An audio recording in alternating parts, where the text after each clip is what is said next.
So the Gospels are myth, and they're myth influenced by dying and rising gods that come from other different religious groups that were known at the time. It's just a Jewish version of a Greco euhemerization, where well, excuse me, that'll come with Paul. Well, anyways, however they put it, basically the dying and rising gods, it's all a myth. What would your response to that be? Well, even if the Gospels were doing that, you got Paul, and you still have to deal with Tacitus and Josephus and Lucian, who mention Jesus. So you still have that. But here's the thing. Think of who these earliest Christians were. They were pious Jews who debated over matters of the Jewish law, such as whether Christians could eat meat that had been sacrificed to idols, whether whether it was permissible for Jewish Christians to even eat in the same room as Gentile Christians, whether Gentile male Christians needed to be circumcised, whether Jewish Christians still needed to maintain temple purification rites. Now, if you're going to debate over the minutiae of the Jewish law to that extent, do we really still imagine that these same Jews are going to engage in wholesale borrowing from pagan myths to form the foundation of their own religion? I mean, really? And then you think about this. You can find parallel details in just about anything. I mean, right now I'm thinking of a plane that took off of Massachusetts just after 9 o'clock one morning, and just after 10 it flew into one of the tallest skyscrapers in the world in New York City between the 78th and the 80th floors, killing everyone on board. Of course, you think I'm referring to the 767 that flew into the South Tower on 9/11, but I'm actually referring to the B-25 that flew into the Empire State Building on July 28th, 1945. The same floors, in fact, as the 767 flew into the South Tower. Now, I suppose someone could come along a little bit later and say, well, 9/11 never happened, because look, it's copying off of that earlier incident. It's too much the same. It's too similar. And besides, I mean, there's too many clues here to see that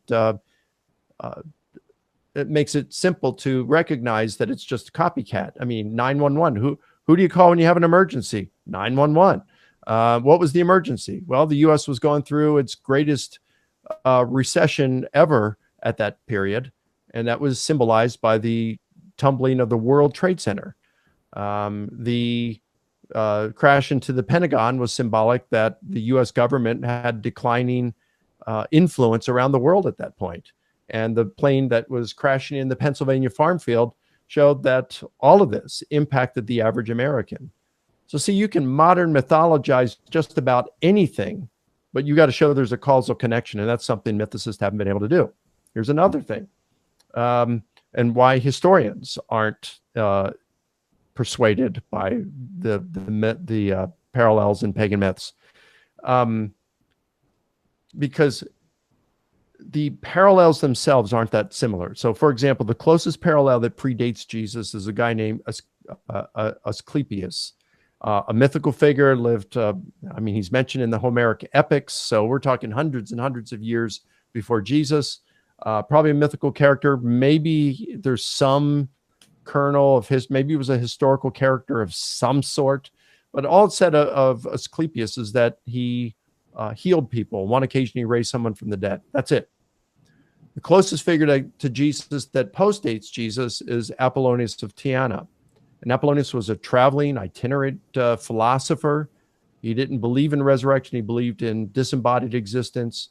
I think he might have raised someone from the dead.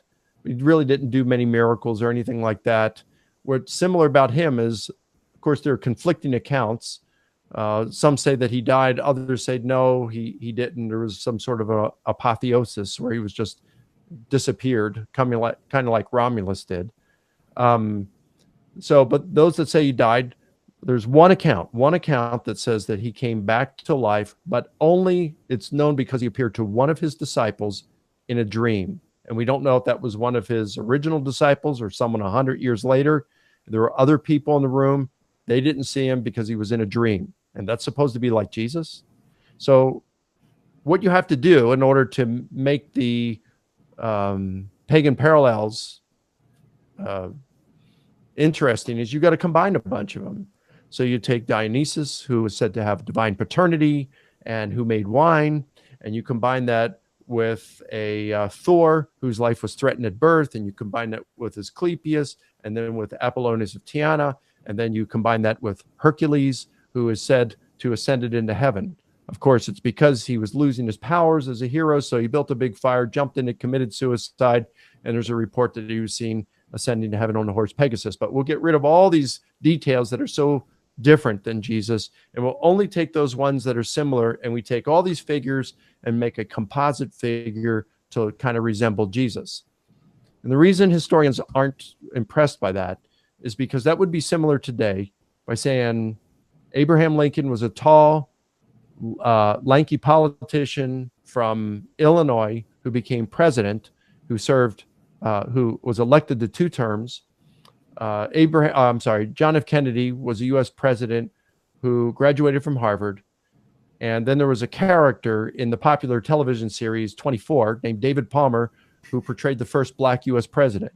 And so you put all 3 of these together, and what do you have? Barack Obama, a tall, lanky Illinois senator who was elected to 2 terms as U.S. president, graduated from Harvard, and was the first Black U.S. president. Therefore, Barack Obama was a myth.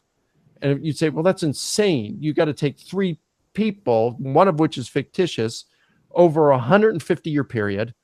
And so, well, wait, what are you doing with Jesus? You're taking fictitious and some historical characters, even more than 3, that span over 1,000 years to get somebody that even partially resembles Jesus. So it just hasn't convinced historians. It only seems to convince those who want to discredit the thought that Jesus existed.